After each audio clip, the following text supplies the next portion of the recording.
चिराग लाओ बिहार बचाओ, इसका जो संकल्प है बिहार फर्स्ट बिहारी फर्स्ट। मंत्री जी नीतीश कुमार जी ने जो भाषण दिया, हमारे हजारों वर्ष के इतिहास को अंकित किया है। उन्होंने बिहार को कलंकित करने वाला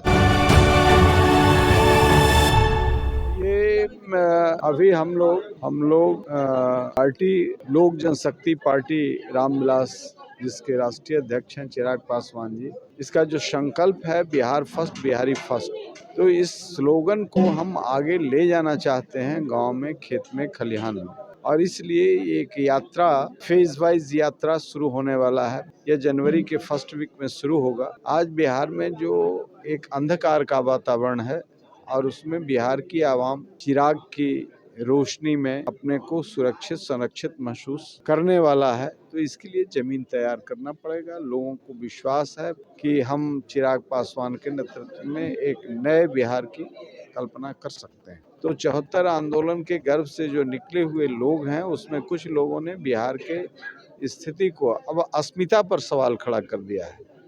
अभी हाल में मुख्यमंत्री जी नीतीश कुमार जी ने जो बिहार विधानमंडल में भाषण दिया और जो एक्शन था वह बिहार को कलंकित करने वाला था। हमारे हजारों वर्ष के इतिहास को कलंकित किया है उन्होंने। इसलिए संस्कार बचाओ, संस्कृति बचाओ, चिराग लाओ बिहार बचाओ, यह आंदोलन हम लोग गांव-गांव में पहुंचाना चाहते हैं। और वहां से संकल्पित साथियों का एक संकल्प यात्रा बिहटा स्वामी सहजानंद सरस्वती के कर्मभूमि से, बिहटा आश्रम से किया जाएगा, जो किसानों के बड़े नेता थे, और पहुंचाया जाएगा इसको शहर बन्नी, जहां जन्म हुआ था गरीबों के महानायक श्री रामविलास पासवान जी। जी बिल्कुल बिल्कुल, बिहार फर्स्ट बिहारी फर्स्ट तभी बनेगा जब आदमी का निर्माण हो। अभी आदमी बनाने वाली फैक्ट्रियां बंद हो गई है, डंडा से शिक्षकों को हाँका जा रहा है।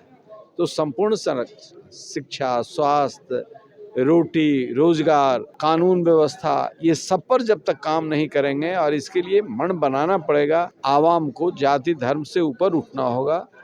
इसलिए उसी के लिए समूल अराजकता को जड़ से नष्ट करें और एक नए बिहार का निर्माण करें, ताकि कमजोर लोग भी सुकून से जी सके, उसकी व्यवस्था करें। मेरा कुछ सवाल है सर, क्या आप इसको जन जन तक किस रूप में पहुँचाएंगे? हम बिहार के हर जिले में जितने प्रमुख जगह हैं वहाँ नुक्कड़ सभा करेंगे, लोगों से इंटरेक्ट करेंगे, जहाँ रुकेंगे वहाँ पर एक टीम गठित करेंगे।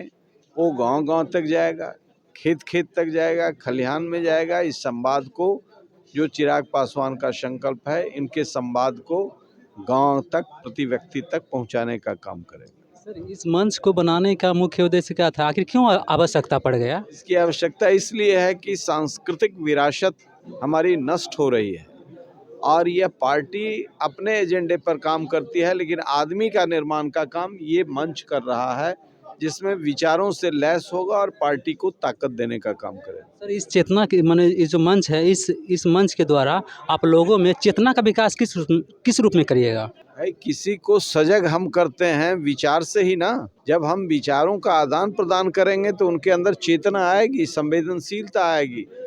हम जब सवाल खड़ा करते हैं, आप सवाल जो खड़ा कर रहे हैं, ये सवाल से भी तो हमारे अंदर कोई गड़बड़ी होगी तो हम सुधारेंगे।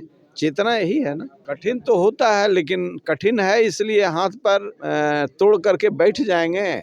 जो गतिशील आदमी होता है, जो आज सरकार जो है, चाहे छिपकली गिरने से भोजन में स्कूल में बच्चे मर जा रहे हों, चाहे दारू जहरीली पीने से मर रहे हों, नीतीश कुमार तो घर में बैठ गए हैं, तो चिराग पासवान तो बैठे नहीं हैं। तो जिसके अंदर संकल्प है वो बैठता नहीं है, और वहीं से रास्ता प्रशस्त हो जाता। यही मानव का धर्म है, इसे करना चाहिए। जी सर।